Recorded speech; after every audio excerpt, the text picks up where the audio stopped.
नमस्कार, मैं वर्तिका सिंह और आप देख रहे हैं क्लाउड टाइम्स ब्रेकिंग न्यूज की खास खबर। अब खबरें विस्तार से। लॉकडाउन की इस विकट परिस्थिति में केंद्र की मोदी सरकार के द्वारा उद्योग व व्यापार जगत से जुड़े लोगों के लिए की गई घोषणाएं हवाई नजर आ रही हैं। क्लाउड टाइम्स ने बनारस के प्रमुख उद्योगपति अशोक गुप्ता व बनारसी साड़ी उद्योग से जुड़े राजन बहल से की सीधी बात। इस वक्त हमारे साथ हैं बनारस इंडस्ट्रियल ट्रेड एसोसिएशन के अध्यक्ष व बनारस मिल्क लिमिटेड के अध्यक्ष अशोक गुप्ता। आइए जानते हैं कोरोना कहर के चलते लॉकडाउन के चौथे चरण में सरकार ने उद्योग जगत को राहत देने की बात कही है। क्या है सरकार की घोषणा और आप सरकार के निर्णय से कहां तक सहमत हैं? देखिए, उद्योग जगत को 20 लाख करोड़ की जो पैकेज आया है, इसमें सरकार का तो बहुत डायरेक्ट असिस्टेंस बहुत कम है। उसमें उद्योग के लिए कोई उन्होंने नगद राहत नहीं दी है इमीडिएट। उन्होंने लोन अगर 29 फरवरी को जो है उसका 25% लोन बिना गारंटी के बढ़ाने के लिए कह दिया है। बहुत अच्छा कदम है, लेकिन आज की तारीख में माल बिक नहीं रहा है, प्रोडक्शन हो नहीं रहा है, लेबर पूरे आ नहीं रहे हैं। तो जो लोन हम किस बात के लिए लेंगे इमीडिएट? तो इमीडिएट ये लॉन्ग टर्म के लिए तो बहुत अच्छी चीज़ है, लेकिन इमीडिएट रिलीफ उद्योग को, खासकर लघु उद्योग को और उनके मजदूरों के लिए कुछ नहीं किया है। एक सरकार की बड़ी अच्छी घोषणा थी कि जिनकी सैलरी 15,000 से कम है उनको पीएफ का पैसा 3 महीने का मालिक का अंशदान और एम्प्लॉय का अंशदान सरकार देगी। उसमें सरकारी बाबुओं ने ऐसा पेच मारा कि मैं नहीं समझता हूँ कि बनारस के 15,000 से कम तनख्वाह पाने वाले 5% लोग भी पात्र होंगे। क्या नियम बनाया? जिन फैक्ट्रियों में 100 से कम है वही पात्र होंगे, 15,000 से नीचे वाले। उसमें भी उसके 90% लोगों की तनख्वाह 15,000 से कम होनी चाहिए। जिस फैक्ट्री में 70, 80 या 50 आदमी हैं, एक आध दो तो कुछ तो सुपरवाइजर होंगे। आजकल कोई अच्छा इलेक्ट्रीशियन 18-20 हज़ार से कम का नहीं मिलता। जो रियल स्किल्ड फैक्ट्री के सुपरवाइजर हैं कोई 20,000 से कम में नहीं है। जिसको थोड़ा कंप्यूटर वाली मशीनें जिस स्मॉल स्केल में लगी हैं, कंप्यूटर हार्डवेयर चलाने वाला 25,000 से कम लेता नहीं, पात्री नहीं है। मैंने कम से कम यहाँ के एक 15 अच्छी इंडस्ट्री जिनकी चल रही थी पूछा, आप उसके पात्र? बोले नहीं भैया, हम तो उसमें नहीं आ रहे। बनारस बीट में करीब 350 एम्प्लॉई हैं, 90% की तनख्वाह 15,000 से कम है। 50% से अधिक महिलाएं काम करती हैं जो बिना पढ़ी लिखी है। 25% जो महिलाएं काम करती हैं वो पढ़ी लिखी नहीं है, अंगूठा लगाती है, मोती बिंदा छापना, वो एक भी पात्र नहीं। हम सरकार से ये जरूर उम्मीद करते थे, जैसे मनरेगा में किसानों को इन्होंने बहुत कुछ किया जो कर सकते थे। सरकारी खजाने की हालत देख के तो सरकार के पास भी इस समय पैसा नहीं है, टैक्स कोई मिल नहीं रहा है, सरकार तो चलानी है, इसमें भी खर्चा हो रहा है। कम से कम जितने जीआई प्रोडक्ट वाले लोग हैं, यानी कॉटेज सेक्टर वाले, ऑर्गेनाइज्ड और अनऑर्गेनाइज्ड दोनों, कम से कम जिनकी आमदनी 12,000 रुपये 15,000 से कम है, उन्होंने 2-2 महीने काम नहीं किया है। कोई फैक्ट्री वाला 6 महीने, ये अभी 6 महीने जाना नहीं है। किसी में दम नहीं है कि 6 महीने बैठा के खिलाए। सरकार को कम से कम 15,000 से नीचे वालों को इर्रिस्पेक्टिव कितना है उनका कम से कम प्रोविडेंट फंड, ESI सरकार को वो हमको इमीडिएट रिलीफ मिलती। एक्सपोर्ट बढ़ाने के लिए 45% इंडिया का जो एक्सपोर्ट है वो स्मॉल स्केल MSME या कॉटेज सेक्टर का है। पूरे चारों घोषणाओं में निर्यातकों को कुछ नहीं दिया। 2 महीने से हमारी ऐसी कंपनी का 1 रुपए का एक्सपोर्ट नहीं हुआ। रॉ मटेरियल पूरा आ नहीं पा रहा है। सरकार ने छूट दे दी है, अब फुल ट्रक माल आने लगा। फुटकर माल आने में आज भी दिक्कत है क्योंकि ट्रांसपोर्ट बंद है। कुरियर वाले चालू है, 1 का 4 पैसा ले रहे हैं। किसी तरह हम लोग इंडस्ट्री चला रहे हैं, लेकिन निर्यात के ऑर्डर कैंसिल हो रहे हैं। जो नगद वाले ग्राहक थे वो 180 दिन का उधार मांग रहे हैं। पैसा कहाँ से आएगा? तो कुछ तो निर्यातकों को और विशेषकर जो जीआई प्रोडक्ट के निर्यातक हैं उनको और देश की दस्तकारी बचाने के लिए अनऑर्गेनाइज सेक्टर के लेबर जो हैं, जिनको न पीएफ मिलता है, जो घरों में बैठ के काम कर रहे हैं, उनको तो कुछ मिला ही नहीं। लेकिन सरकार को कम से कम लघु उद्योग, मध्यम वर्ग के लिए और छोटे मजदूरों के लिए, ऑर्गेनाइज सेक्टर अनऑर्गेनाइज दोनों के लिए हमको सरकार से बहुत उम्मीद है। अब भी हम उम्मीद करते हैं, देर आए सरकार अब भी राहत हमको देगी जरूर, ऐसा मेरा पूर्ण विश्वास। आप वाराणसी के सांसद पीएम मोदी और सूबे की सीएम योगी से सीधे तौर पे क्या अपेक्षा करते हैं जो तत्काल आपको राहत मिल जाए? तत्काल हम ये चाहते हैं कि इमीडिएट हम लोगों के खाते में 6 महीने के लिए जो भी हमारा बैंक लोन है उसकी ब्याज का 50% भुगतान करें। लॉकडाउन में जितने मजदूर काम नहीं कर पाए हैं, अगर उनकी तनख्वाह 100 रुपया है तो 25 रुपया सरकार दे, 25 रुपया उद्योग दे। कम से कम उनको 50% पैसा तुरंत आर्थिक मदद की जाए, उसमें हम भी शामिल हैं। और ये तब तक करें जब तक कि हमारा माल बिकना ना शुरू हो जाए, हमारे पास पेमेंट आना ना शुरू हो जाए। सरकार ने सारे रिटर्न को आगे बढ़ाने के लिए कह दिया है, ये भी एक सहारा मिला है जो लोग लोकल सेल करते हैं। और हमारा जो पैसा जीएसटी में रिफंड पड़ा हुआ है, इनकम टैक्स में रिफंड पड़ा हुआ है, ये कोई सहयोग नहीं है।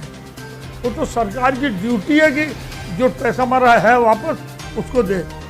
5 लाख रुपए तक का उन्होंने कहा इनकम टैक्स का रिफंड आएगा, अभी तक तो आया नहीं सबका। कम से कम जो हमारे रिफंड है, जीएसटी के रिफंड है, वो तुरंत दिए जाएं इमीडिएट।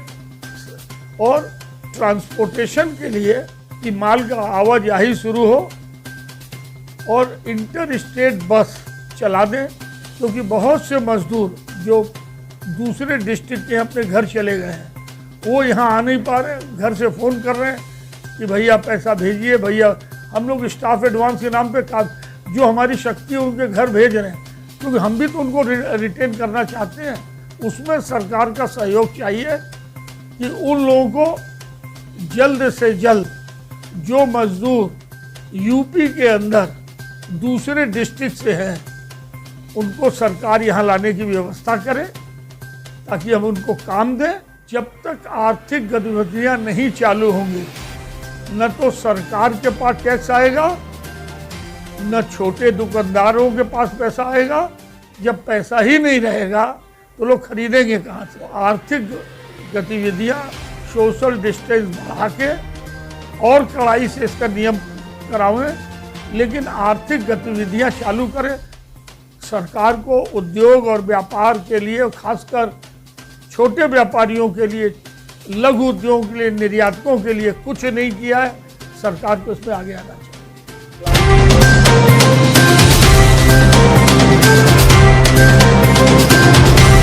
इस वक्त हमारे साथ है बनारसी वस्त्र उद्योग एसोसिएशन के महामंत्री राजन बहल। आइए जानते हैं लॉकडाउन की इस विकट परिस्थिति में बनारस की पहचान, बनारसी साड़ी का भविष्य कैसा होगा और इससे निजात कैसे मिलेगी। बनारसी वस्त्र उद्योग जो विश्व स्तर पर अपनी एक अलग पहचान रखता है, इस वक्त एक बड़ी विकट स्थिति पे हम लोग खड़े हैं। सबसे बड़ी प्रॉब्लम जो बनारसी वस्त्र को उद्योग में दिखाई दे रही है वो फाइनेंस की दिखाई दे रही है। हमारा माल जो भी बिका हुआ है वो जनवरी, फरवरी और मार्च में भी कुछ बिका है, अभी ट्रांजैक्शन में भी बहुत माल है। वो माल का क्या होगा वो भी भविष्य अंधकारमय है जो अभी ट्रांजैक्शन में है।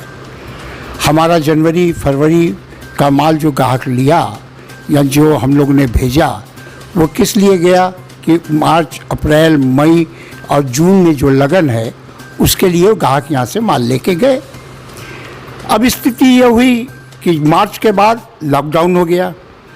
जितने विवाह के कार्यक्रम, वैवाहिक कार्यक्रम या कोई भी फंक्शन था सब स्थगित हो गए। स्थगित होने से कोई भी माल हमारे रिटेलर का भी नहीं बिका और जितना माल था सब उनके पास ब्लॉक हो गया। अब स्थिति जो बन रही है कि लगन अब जो आएगी अक्टूबर के बाद, मतलब इन बिटवीन अक्टूबर तक तो हम लोग के पास कोई, हम लोग का पुरसा हाल नहीं है, कोई पूछने नहीं आएगा। और ग्राहकों की भी ये टेंडेंसी रही है कि जब उनका माल बिकता है तब हमारी पेमेंट आती है, जब उनको माल की ज़रूरत होगी तो हमारी पुरानी पेमेंट भेजते हैं। तो अभी हमें माल की पेमेंट भी आने की कोई आशा नहीं है। स्थिति ये बन गई है कि हमको भी अभी 4 महीना 5 महीना हमारे व्यवसायियों को खुद और अपने स्टाफ को पालना है अपनी पूंजी से। इस स्थिति विकट स्थिति में हम लोगों को जो नज़र आ रहा है, अक्टूबर, नवंबर, दिसंबर जो लगन आने वाली है उस लगन में भी यही माल बिकेगा जो जनवरी फरवरी में गया है। वो लगन में हम लोगों का कोई भी माल किसी ग्राहक को ज़रूरत नहीं पड़ेगी। ज़रूरत पड़ी तो बड़ी मामूली सी ज़रूरत पड़ेगी, उससे कोई हमारे ट्रेड को फ़ायदा नहीं होने वाला। हम अब जो उम्मीद लगा के बैठे हैं वो जनवरी फरवरी के बाद की ही उम्मीद है। मतलब हम टोटल 1 साल पीछे चले गए। 1 साल में हमारा रोजगार एकदम डंप हो गया। अब हमें उम्मीद है कि हमारा 5,000 करोड़ का सालाना टर्नओवर है बनारसी साड़ी का, लेकिन जो नज़र आ रहा है हम लोगों को कि इस वर्ष 2,000 करोड़ का भी टर्नओवर हम लोग अपने बनारसी साड़ी ट्रेड का नहीं होगा। वजह कि अभी हमारे पास भी फाइनेंस नहीं है। अगर लॉकडाउन खुल गया है उसके बाद प्रोडक्शन शुरू क्यों नहीं हो सकती, पहले तो ये बताए कि हमारे पास फाइनेंस नहीं है। इस वक्त हम अपने व्यूवर्स को पैसा नहीं दे सकते क्योंकि हमारे पास पीछे से जो चेन है वो चेन ब्रेक हो गई।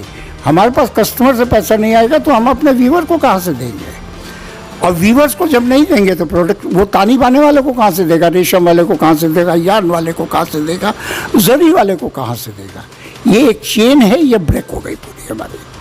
अब ये चेन को बनाने के लिए सरकार अगर कुछ मदद करे, सरकार ने बड़ी घोषणाएं की 20 लाख करोड़। ये 20 लाख करोड़ जा कहाँ रहा है, मेरे तो समझ में नहीं आया। हम लोग इतने बड़े अर्थशास्त्री नहीं हैं।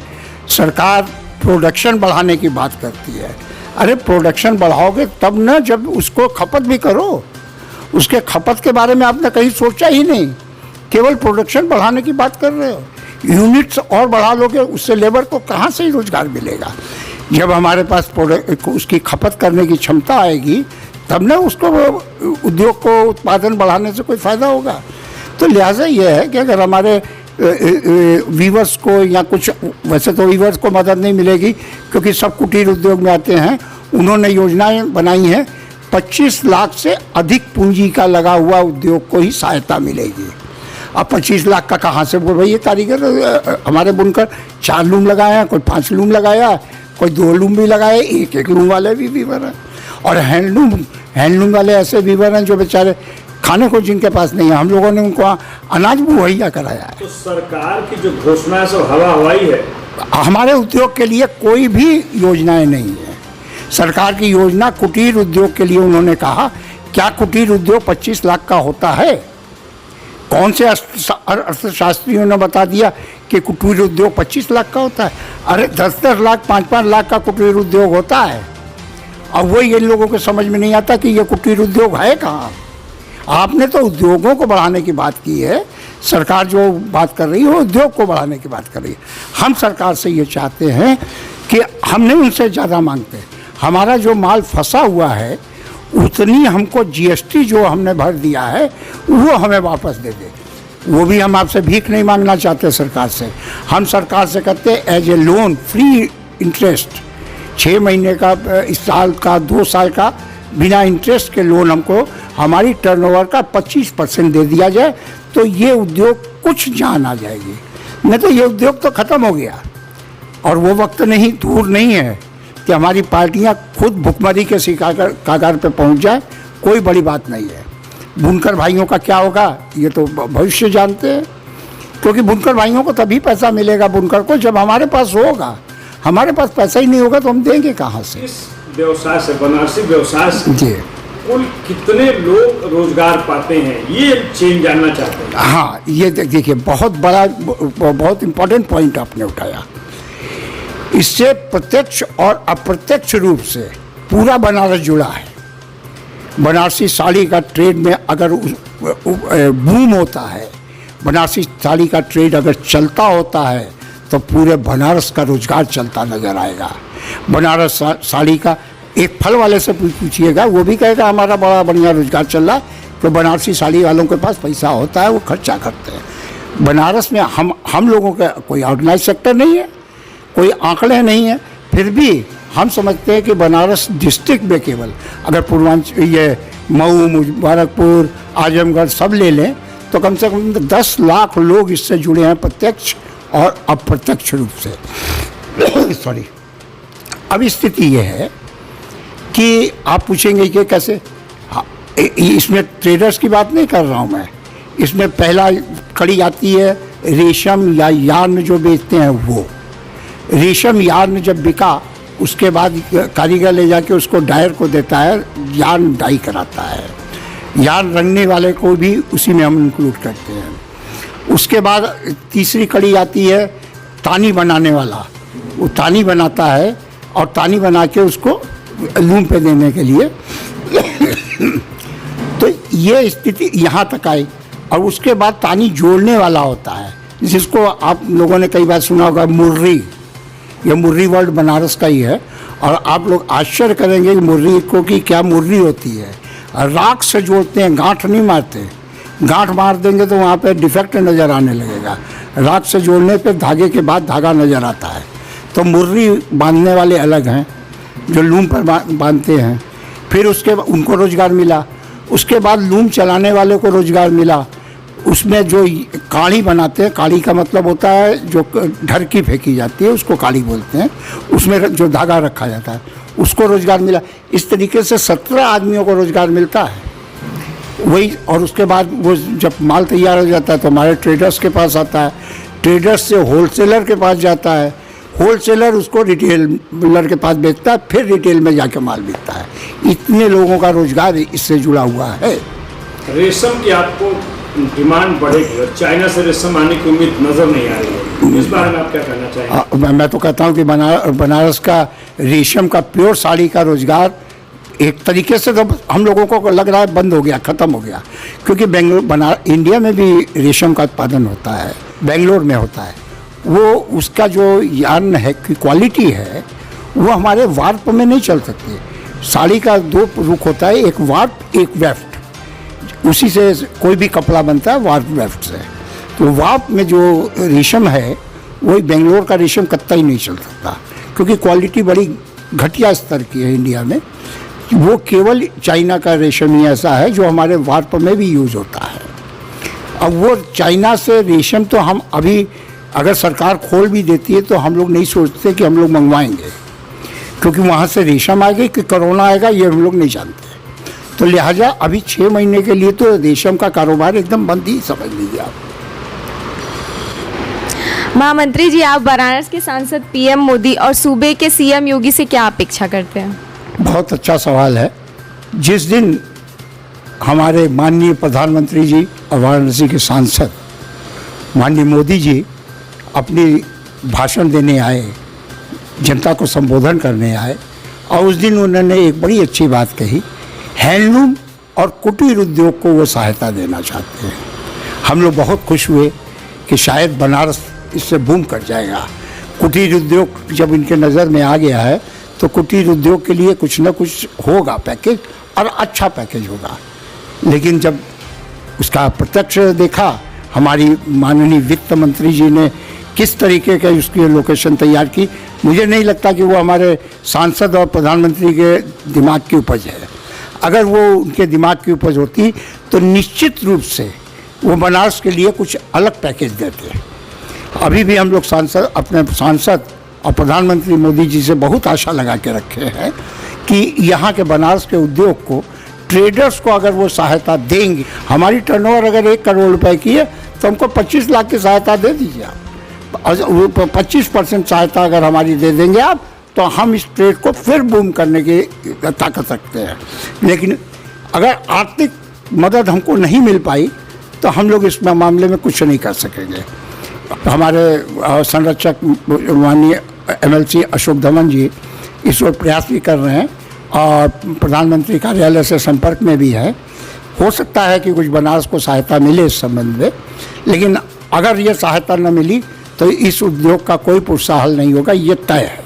जहाँ तक हमारे उत्तर प्रदेश के चीफ मिनिस्टर माननीय योगी जी का प्रश्न है, बहुत सुलझे हुए विचार के व्यक्ति हैं और अगर ये उद्योगपति सभी मांग रहे हैं कि बिजली का बिल हम लोगों का उतना ही लिया जाए जितना हमारा मीटर उठा है, फिक्स चार्ज न लिया जाए, ये तो हमारी भी मांग है। लेकिन एक मांग और करना चाहते हैं, जो 20 लाख करोड़ का पैकेज आया है इससे संबद्ध है और जो प्रवासी मजदूर आए हैं उनके फ़ायदे की भी है। हमारे ट्रेडर्स को या हमारे इंडस्ट्री लगाने वालों को आप फ्री ऑफ कास्ट या बड़ी नॉमिनल कॉस्ट पे कोई ज़मीन हमें दे, उपलब्ध कराएं और उसके लिए हमें सहायता दे कि हम लोग अपना उद्योग स्थापित करें। और उस उद्योग को स्थापित करने के बाद हम इन प्रवासी मजदूर जो सूरत में काम करते थे, उनको लूम चलानी आती है, उनको हम अब रोज़गार भी देंगे और हमारा भी रोज़गार बढ़ेगा। और इन प्रवासी मजदूर जो सूरत इतनी दूर जाते हैं उनको जाने की ज़रूरत नहीं पड़ेगी। हमारे यहाँ हम लोग सक्षम हैं कि उनको रोज़गार दे सकें।